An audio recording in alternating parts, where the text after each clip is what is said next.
Happened on that day.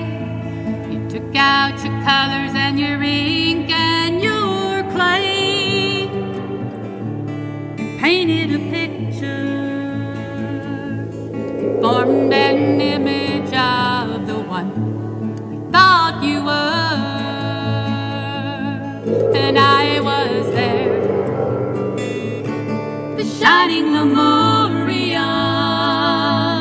Yes, I was there. Do you dare speak my name? Yes, I was there. The shining memorial.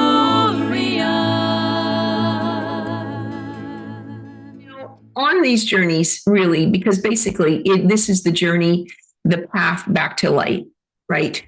That's really what all this is. And people call it the path of enlightenment.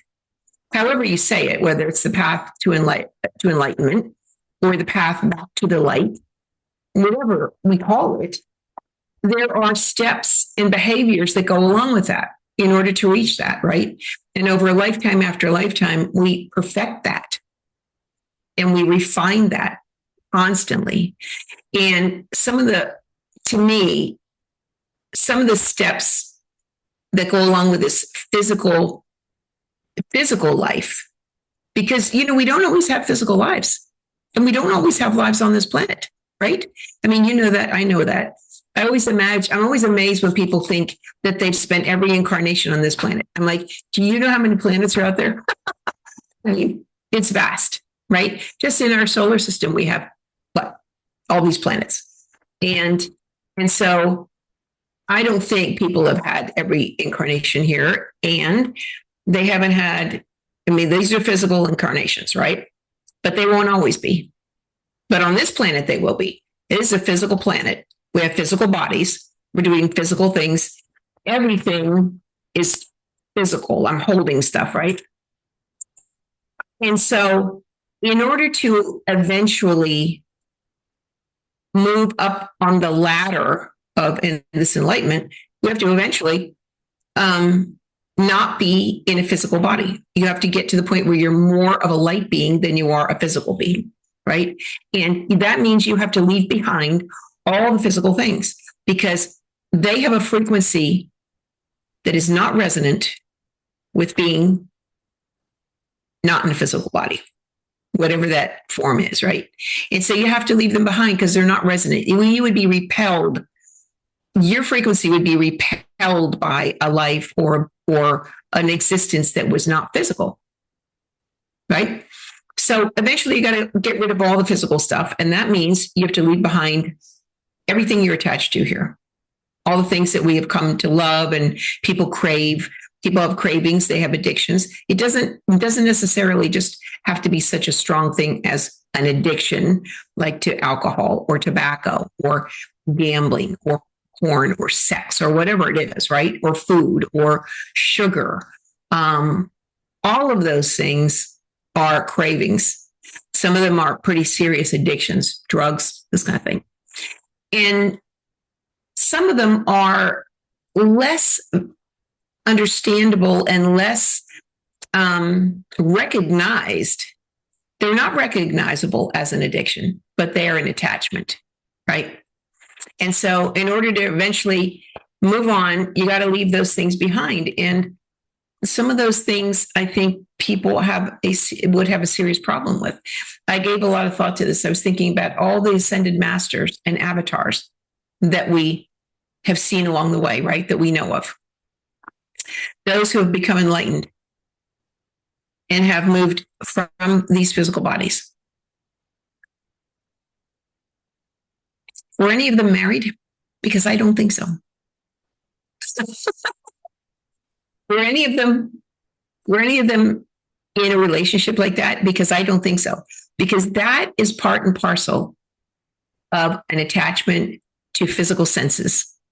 Just like, smelling something beautiful, tasting things that are like chocolate or sugar or whatever people crave in the way of taste, right? All these things that have to do with the senses are part and parcel of the physical world. And eventually you have to leave them behind, and you're not going anywhere until you do. Not going to happen. Yep. And so this has given me lots to think of in the last, in fact, I started really considering it last night after our discussion. So I just was going to kind of insert this here. This is not really part and parcel of what we're talking about, but today. Yeah, but in a way, it kind of is. I mean, in a way, it kind of is, because, the problem that we always run into, I don't know if you run into this, I run into it all the time. People are on the call like, hey, I thought this call was going to be about CE5. And I thought this call was going to be about ET contact. And I thought it was going to be about meditation. And you're talking about things like love and spirituality. And, people don't understand what an integral part of contact and these journeys, how much that is it is an integral part. The spirituality has to do with consciousness, has to do with levels of consciousness, right? And that has to do with contact.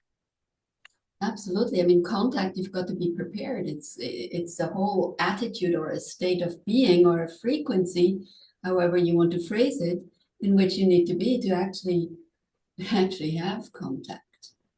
It becomes just too hard for the celestial beings, for the space beings to come to frequencies that are just all over the place. And we have to be actually, in coherence within ourselves, in what we do, in what we think, and in what we feel. And you were talking about addictions. We can also be addicted to behaviors. Oh, yeah. Behaviors that are behaviors like being in melancholy, or behaviors like being, being abusive in any way. There's so many ways of being abusive. You can be abusive by using anger in a destructive way. You can sadness in a destructive way, and we need to upgrade ourselves on all levels to move to that frequency where we're not addicted to having a body, not addicted to having senses, because this body, of course, is, we're addicted to seeing things, we're addicted to smelling things and tasting things and to working things out with our senses. Contact is not necessarily with those senses that the body has.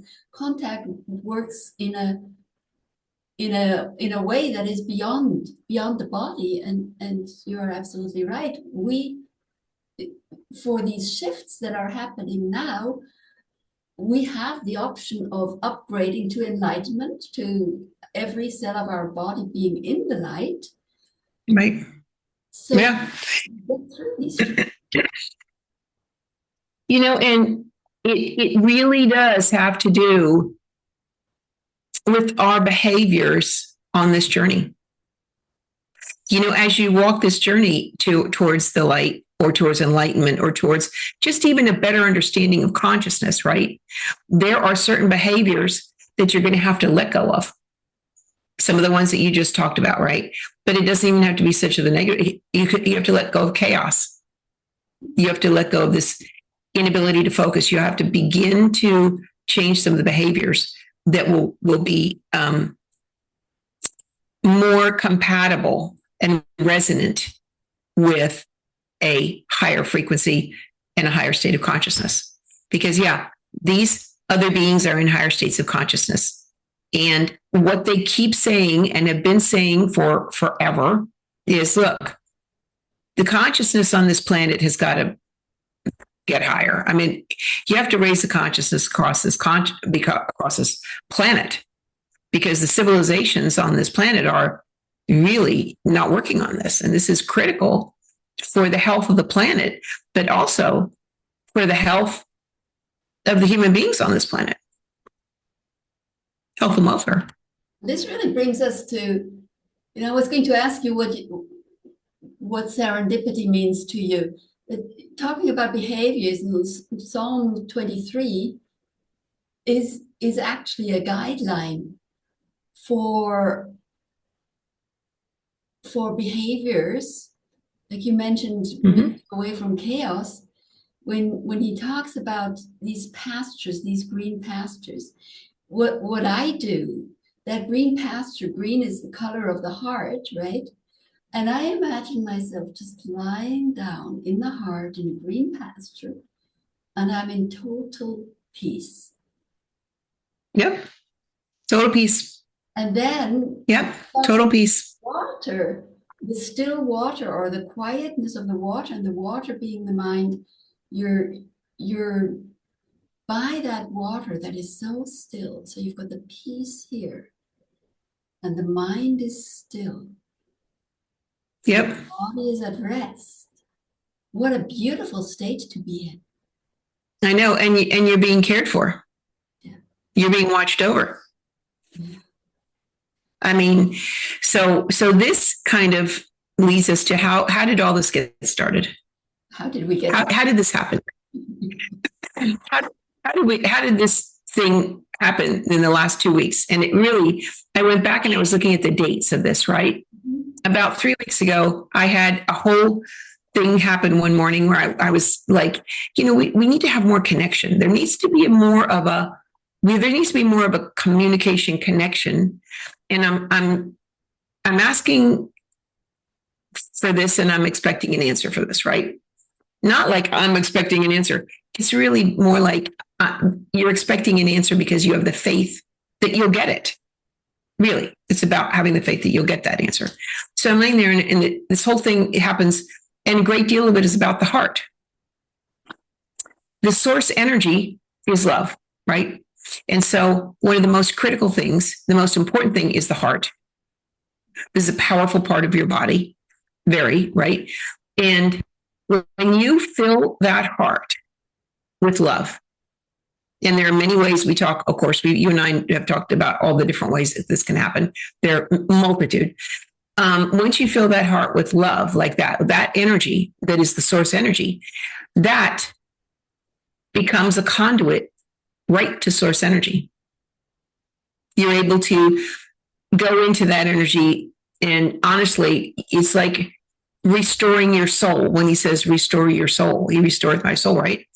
It is really, you're restoring you're refreshing and restoring your soul and your energies when you're doing that. So that whole thing came, and I'm like, oh my God. So the heart really is a very important part of this consciousness stuff. I mean, it isn't just, people think, oh, it's consciousness like you're, no, it's consciousness like everything, but really centers from here, truly. It isn't centered from the crown chakra. It's really, this is where the center is, right? It's here. And so that happens. And then, I was going to buy fabric, which it would have been impossible to find in North Carolina in December, to find like white bathing suit fabric. Impossible, right? And yet, that became a miracle that I really I could hardly wrap my head around it. Really. And I don't know that it's worth going into all the minute details about it. Let's just say that it manifested in a way that was like miraculous to me. And along with it was an energy. Along with that experience came an energy, came in with that experience. Like, holy smokes, what in the world?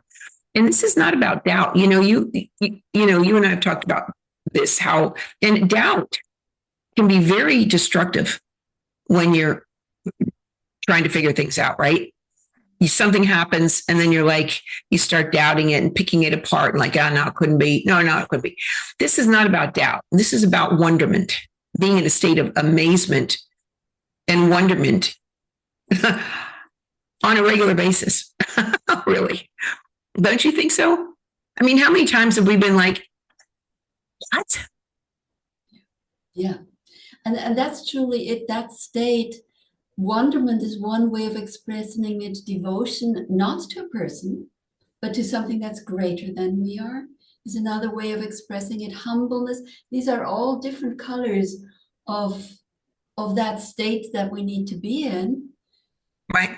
The ETs to be able to connect with us. The highest. And really for us to be able to move on this journey. I mean, it is critical, right? So after all this happens, and I'm like, this causes a change in my perception of everything, right? I'm like, hold on a minute. This is like, I've seen lots of, as you know, over these years, I've seen a lot. I've experienced a lot. And I'm always kind of surprised. I'm not in doubt. There were times when in the beginning, when I was having a lot of experiences and I was like, wait a minute, maybe that was something normal. Maybe it was something in the natural world, right? And I would doubt it. And this is when this being came in and said to me, Pat, your doubt is exhausting. And I said, you're right. It exhausts me too. So I'm going to get rid of that. I'm just going to embrace whatever's happening. I am going to embrace it and see where it goes. And that's what I've done, right? And the more you do that, let me tell you, the more things happen. So this happens. And I'm talking to a friend on the phone who expressed said, well, maybe a little bit worried about, kind of what's going on in your life. I'm like, yeah, no, I never worried about that. I'm not worried. I get off the phone call and I think to myself, I don't know. Should I be worried about it? And that minute,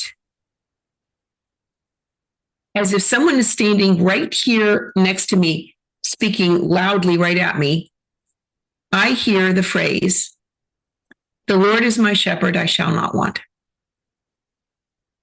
Now, I haven't thought about that, Psalm 23. I even had to look up what psalm it was. I haven't looked at that. I don't even know how many years. I mean, the only time I ever hear it is at funerals, really, basically. That's it. I don't think of it. I'm not a classical religious person. I am a very spiritual person. I'm not interested in man's interpretation of God's word. I am a serious student of the Christ consciousness and the divine consciousness, right? I would say we're pretty serious students of this, right? And so this coming out of nowhere, a psalm that we all know from the Bible, I'm like, what? So loud, so clear, as though somebody's standing right next to me. I'm thinking, the Lord is my shepherd, I shall not want. And when I said it, I had this almost feeling of relief. I don't know. There's a feeling of comfort when you say those words, right? it's like you're being taken care of. You're part of the flock, right? And you're like, oh, this is so wonderful. Thou shalt not want. Wow, it's amazing. So I look up the psalm, I print it out, and I'm thinking, you know what? If I'm giving this message this clearly, this is very important. And so I printed it out, and I thought from now on, every night, and maybe even during the day, whenever I think about it, I am going to recite that Psalm 23.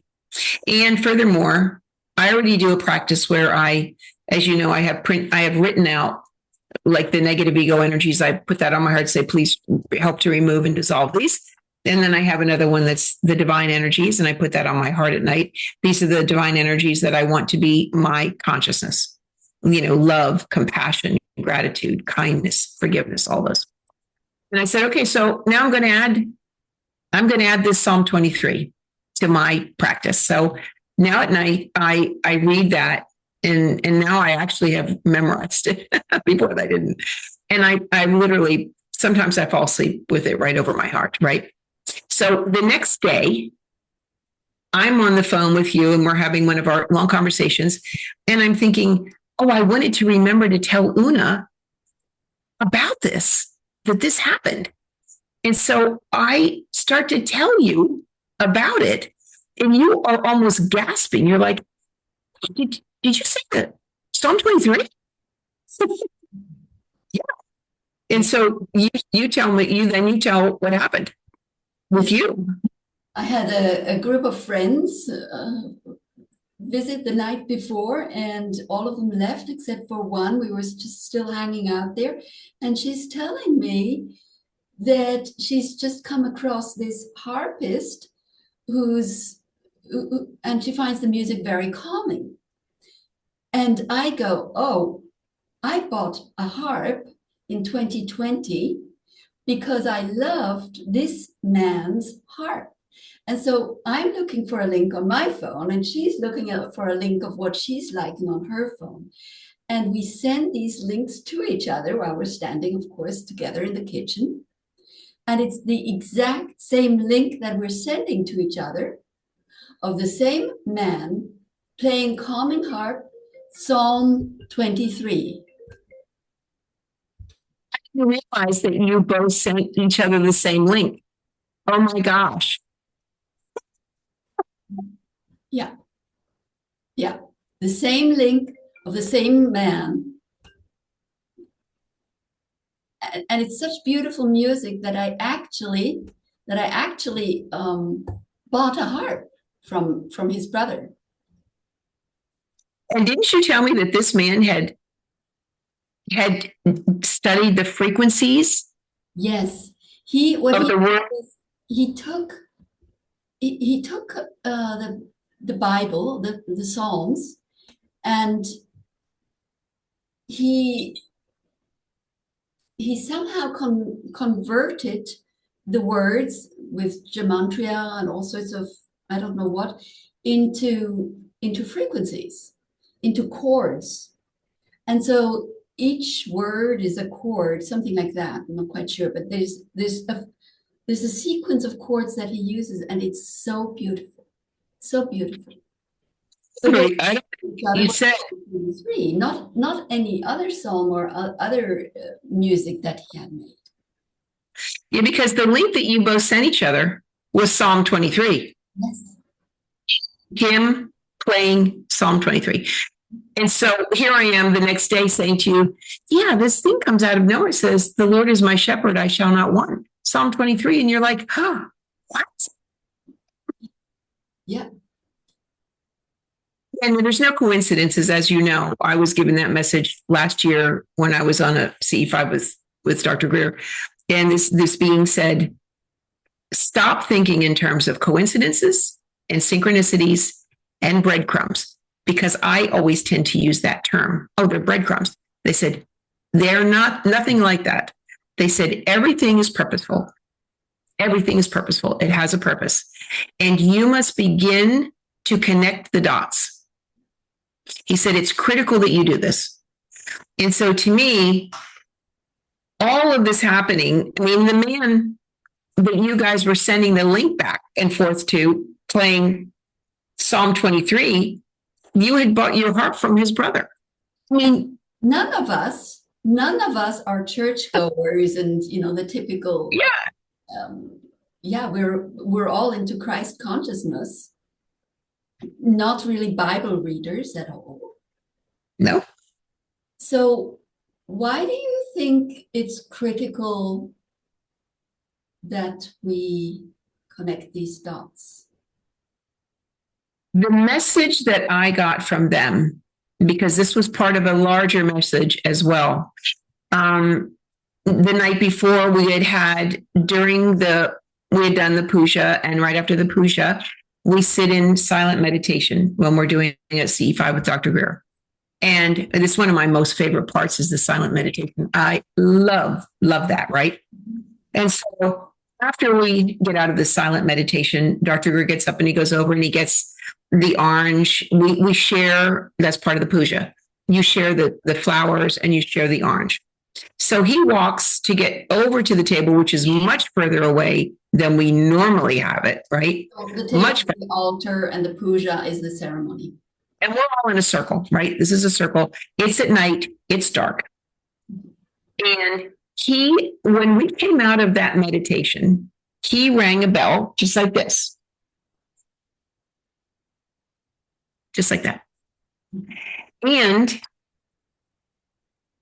everybody comes out of the meditation, right? The silent meditation. And he walks over to the table and a few minutes later, and he's picking up the orange. And as he reaches down to pick up the orange and the flower, you hear this. We're like, and he stops. He says, "Did you hear that?" We all heard it. Everybody heard it. It was the bell, right? And he said, "Who has a bell here that they rang this?" No one. No one, right? I think actually, I don't know that his was a bell. His was I think his was not a bell. He rang the bowl, the Tibetan bowl. It was a small brass Tibetan bowl, right? That's what he rang. And so this comes out of nowhere. And we're like, wait, everybody heard this. Where did it come from? And so we all go back to the house later and we're kind of standing around shaking, what is this? And Justice had recorded it and he played it back. And the minute he played that back, I got this message. This was not like a message for someone. This was a time shift. This was sort of like a time jump. And I'm standing around and I said this out loud. I said, no, this was like a time jump. That was sort of like, that happened 45 minutes before. And somehow it's moved to this space and time now. And Dr. Greer said, oh my God, that is what it is. So this is part and parcel. The next morning, I'm having this whole meditation where this being is saying, stop thinking in terms of synchronicities. Stop thinking in terms of breadcrumbs and coincidences because they are not that. They are purposeful. Everything is purposeful. And you need to connect the dots. Learn to connect the dots. It's critical. And the rest of that was that bell, that ringing of the bowl was, I'm trying to remember exactly how they said this because it was very exacting and they were making a very important point. They said that you need to understand that things can be cut and pasted from another time and moved here. It's a cut and paste of something that happened in a different time and space. You need to be aware that can be done. And don't be fooled. You'll think you're seeing something or hearing something, and it could be a cut and paste. And he said, it's critical that you understand this. And I was like, oh my gosh. So this whole thing about coincidences, now I don't think in terms of that at all. So I'm telling you about the Psalm 23, right? The voice. And I tell you, no coincidence. And you tell me this amazing story about the links with Psalm 23, and the man is a harpist, and you bought your harp from his brother. I mean, this is no longer can be looked at as a coincidence. These are purposeful. So now we need to say, what are the dots? Because it didn't stop there. So, Right? well, let's just unpack this a little more. So Okay. there's what we're seeing, what we're looking at here is that an audio was taken from half an hour ago and pasted to half an hour later. So this is like editing a movie. We take Absolutely. the auditory from the audio from here and paste it here. So when we have coincidences, it's like several audios from different people's spaces are brought together and pasted in very close relationships somehow. So It could be. it could It could be. it could be. So I think they're formed with this. so we're kind of almost thinking of this world as a simulation, a matrix. Well, it's yes.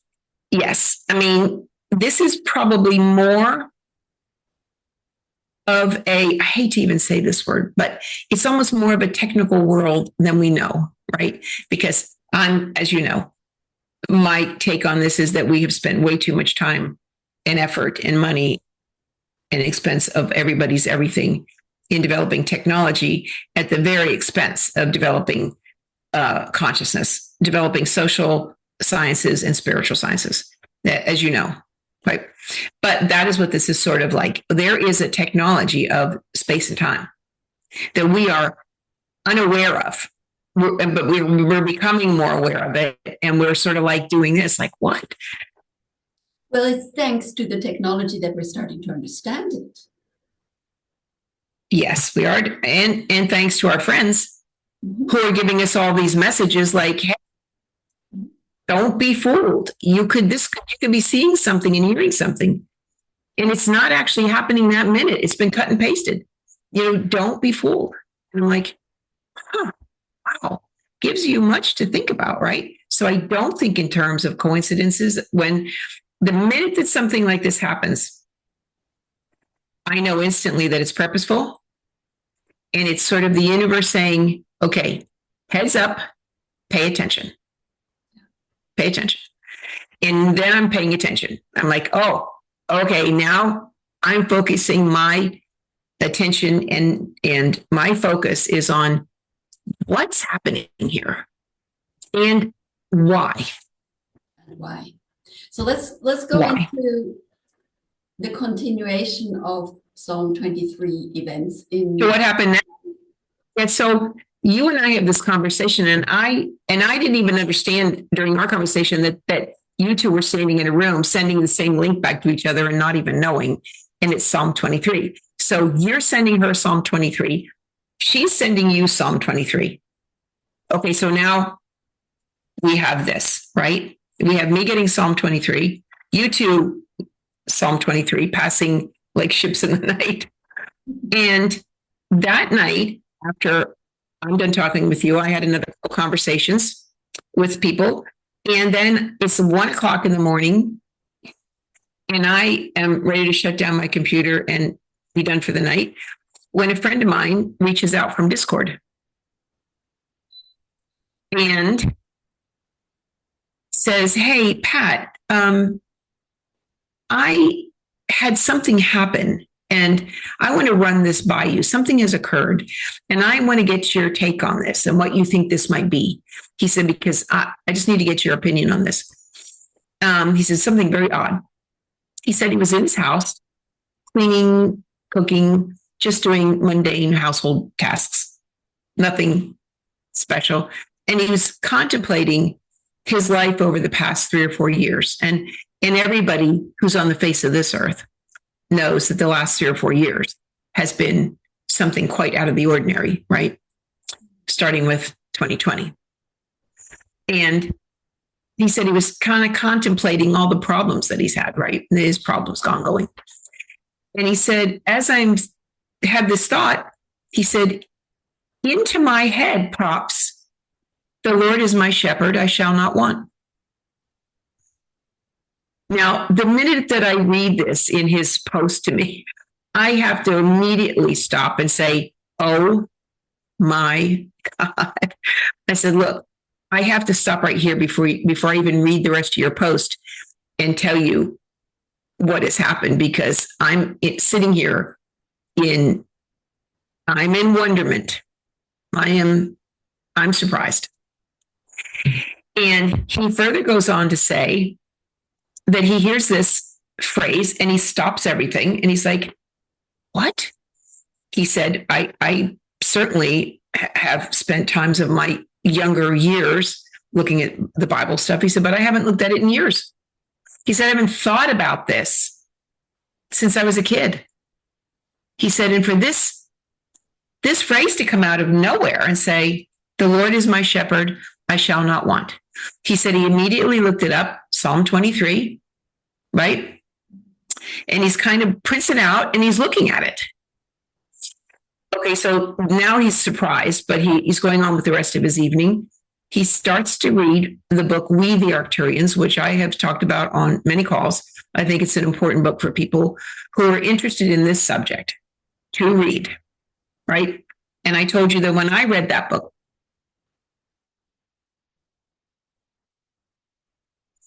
as I'm reading it, I had the very distinct impression that they knew I was reading it. Things begin to happen when you're reading some of these things.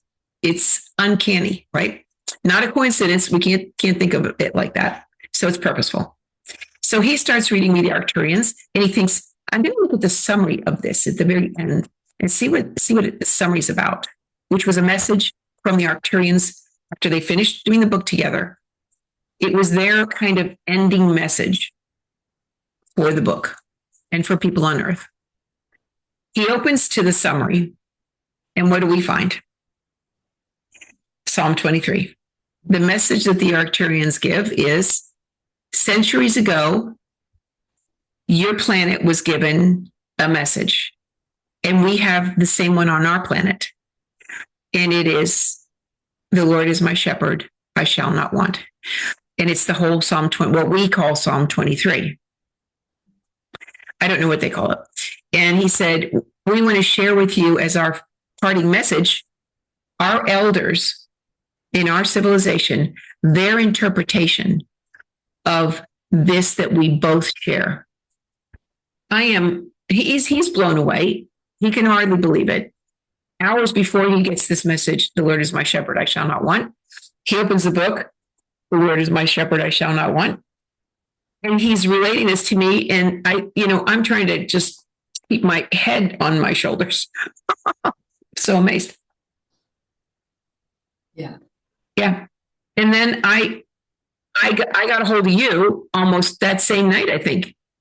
I think it was like 2:00 in the morning here. And I'm like, oh, I got to tell this to Oona right away because this is too much. And the book, With the Arcturians, that book was, I believe, written in the 1970s, so something like 40 years ago, 50 years ago. Right. Yep. And so I printed it out, and I think you printed it out, and I started reading what their elders on Arcturus, what their interpretation of Psalm 23 is. And it's really quite beautiful. It's a little, they really have spent some time looking at it. We tend not to do that, right? We just tend to take it at face value, and it is fairly archaic. The language is a little bit archaic for our times, right? Mm. But I thought, how is this possible? So this opens up many questions. So centuries ago, this message was given to planet Earth. And they also had this message. Now, I don't know when they got it, but I found this like really quite something. Yeah, it didn't stop there. Yeah, it reminds me of, in India, you have these rishis who centuries ago wrote the palm leaf predictions, and they already knew that I would be contacting the palm leaves, and they would find the right palm leaf, and there's somebody who already knows about my life and how many brothers and sisters I have and what the name of my parents is. And so it's like time is a bucket and everything is in that bucket. And then how you move around that bucket, or you could think of it as a sphere, time as a sphere, and how you move around in there is absolutely not linear. But there's also, I mean, we're always looking for meaning. So the meaning of this appearing in clusters, especially for you at this time, pay attention. Pay attention. What's your number one takeaway from there? You know, I I hesitate to really say very much because I could be totally off base. I could be totally wrong, right? Because it really didn't stop there. I had another friend who had a family member funeral, and they had their whole program was already written. Everything was known that they were going to do, what songs they would sing, who would speak when, what verses would be recited, blah, blah, blah. And at the last minute, the minister inserts Psalm 23 out of just because. And this just also happened just recently, right? Oh, it happened the next day. It happened like 2 days after I spoke with you. And then I bring it up on our Zoom call. And I have another man reach out and say, I am amazed. He says, that Psalm 23, he said, is very, very important in my life. This is the first of your calls I've been on. Now, he used to be on the other calls when we had Dr. Greer's membership, but they didn't know that I was continuing to do Zoom calls. They had reached out a few days before, and I said, I'll add your email so that you're on the call. So this is the first call he's on. And we're talking about Psalm 23. He said, this is so important to me. He said, I'm amazed. Imagine my amazement sitting on this call for the first time, and this is being spoken of. When he kind of related a story, and since I'm not saying any names, I don't think this is harmful. When he was 22, he had an out-of-body experience, and he didn't understand it. And he went to, his family member took him to a medium to say, what happened? What is this? And one of the things she said was, the message to you is Psalm 23. Recite it daily, every day. Recite this.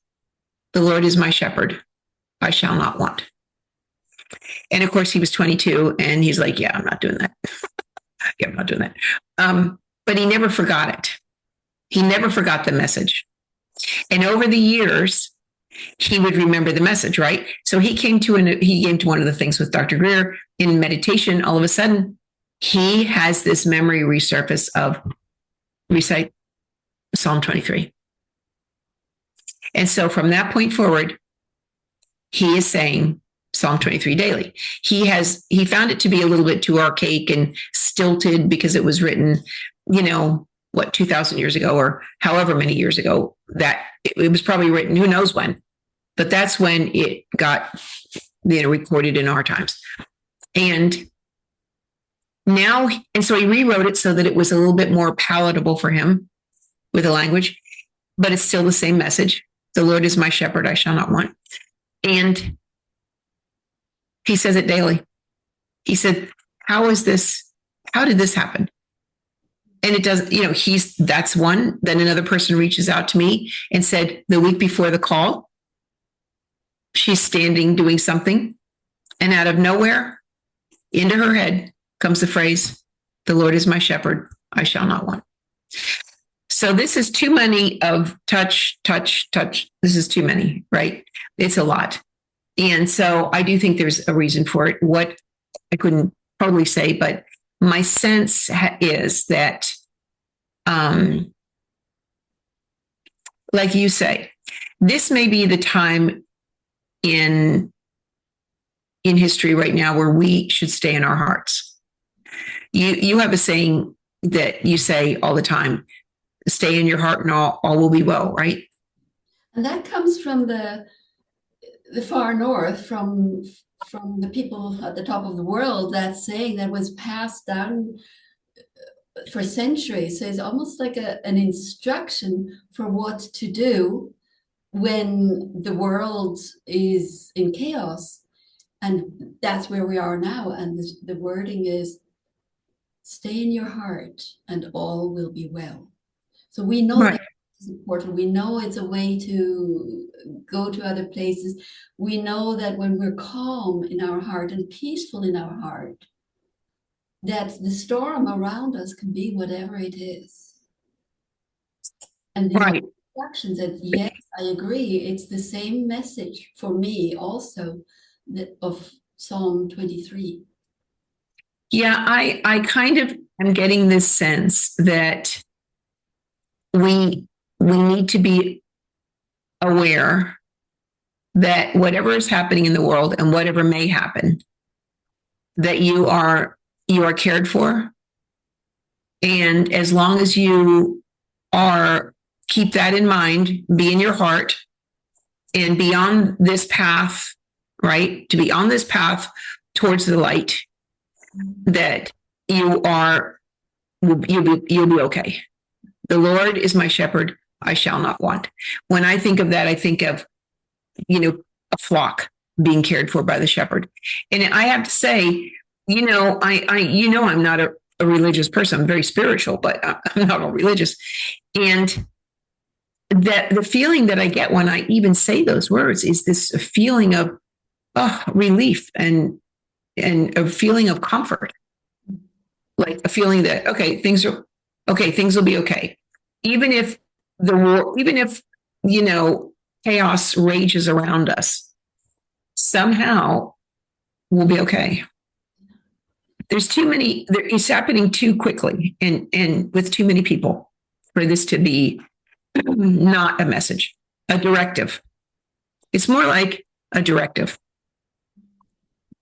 Yeah, the heart is all about balance, about Mm-hmm. in extremes. So the blood pressure must not be too high or too low, the temperature not too high, not too low, the blood count not too high, not too low. Everything has to be in balance, and that's what the heart does. It Mm-hmm. balance when we are in our heart. And I know, we can say that. It's so easy to say that from a mental perspective, but how do you actually get there? How do you actually get into your heart? What are the instructions? And Yeah.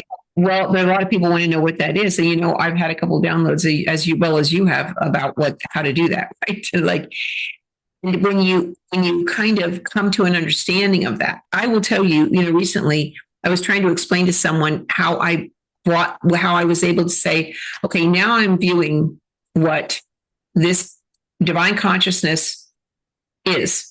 What is this? This is an intelligent, this is a loving intelligence, right?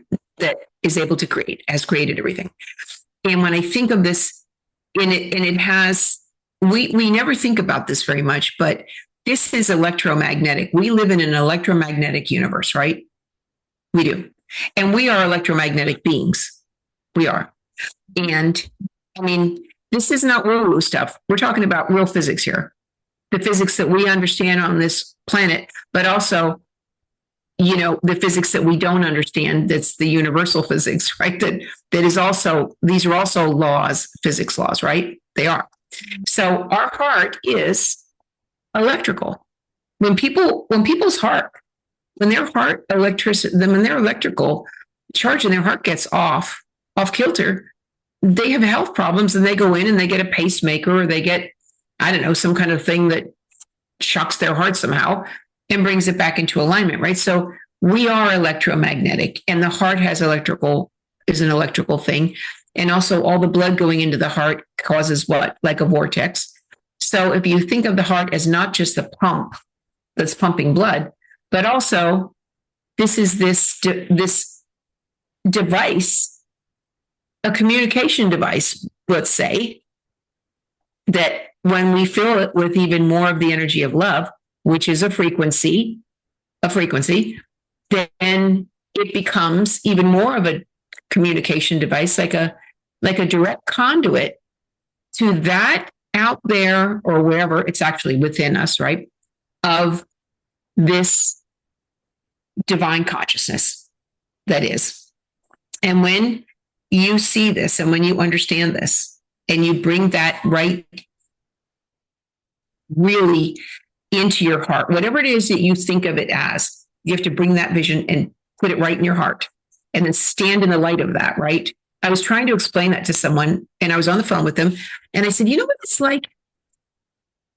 It's like that vision of what that is, that image of it. You have to take it's like a fractal of it. I was going to say to this person, it's like a fractal. Then you bring that fractal within you and it's that. When I said the word fractal, something happened right here next to me that I thought it was as though a bolt of lightning came out of nowhere and hit right next to my ear. It was so loud. It was such like a clap of lightning or thunder that I said, oh my God, did you hear that? And the person said, hear what? I said, oh, no. Do not tell me that you did not hear that. You had to have heard that. I didn't hear anything, Pat. What? And it was the acknowledgement, and I think the knowledge, the understanding that what we have within us is a fractal of this. It was almost as though you get it like you got an extra star or something when you figured it out. I don't know. I don't understand fractals like other people do. I don't. I mean, I don't understand some of those things at all. I mean, I'm the first one to put my hand up. But that happening, I know that when we talk about the heart, we talk about the kingdom of the divine is within you, the kingdom of God is within, right? That is something that is critically important, and the connection to the heart is critically important. Yeah, the way I see it is that I see that we are fractals, and we are fractals attached through the chest area. We say the heart. I don't know whether it's exactly the heart, but this is the fractal of everything that is. This is where the fractal of us connected to source resides. It's through the heart that we are connected. Yeah. I think you had a very interesting description of this when we talked about some of the drum below stuff, right? Remember, and it's, people always think about going in the heart this way. And basically, you had said, no, you need to go in from the back, which I thought was fascinating. They say Jesus actually says there's 5 ways into the heart, but the easiest one is coming in from the back. And if you're acquainted with raising the Kundalini energy or doing cosmic orbit exercises or so, you raise the energy up your spine and you bring it into the heart from the back. And it's really the easiest way to doing it. And the other thing with the heart is that it's magnetic, right? It's electromagnetic, and it's hugely magnetic. If you think of this fractal in your heart, and it's pulling or attaching you to the source magnetically, and it's attracting the source to you. It's a magnificent feeling. And then you just relax and you know it's happening and you're aware of it. Yeah. If I could tell people how important this work is, I don't even think I could put it into words. Mm-hmm. This is so important for the journey of the soul. Really, it is the journey of the soul. Yeah. And it isn't about just this life on this planet. It's about every life you've ever had anywhere, right? Yeah. It's the continuation of this and refinement. It's basically the refinement of the soul on its journey back to the light. Yeah. Yes, it is. And it's so in the spiritual culture, much of what is being taught is that we should go out through the crown, we should die through the crown. Even some of the older traditions speak of dying through the crown or connecting out into the universe from the crown. But you can do that and it's fabulous, but the real work happens, Is here. real source, the deep stuff happens by connecting through the heart and dying through the heart, exiting through the heart. Yeah. I think when I'm meditating, and anybody who knows me or has been on any call with me knows that I fill my heart with love. This is one of the things that I teach on these calls, how critically important this is. Radiate it. And when I do this, I see this as this massive light that just almost like a sun that radiates from the heart, and it goes everywhere, and it's powerful. And I actually stand like this. It's sort of like you can feel it, right? This is so important for people to understand how this work is really, really important.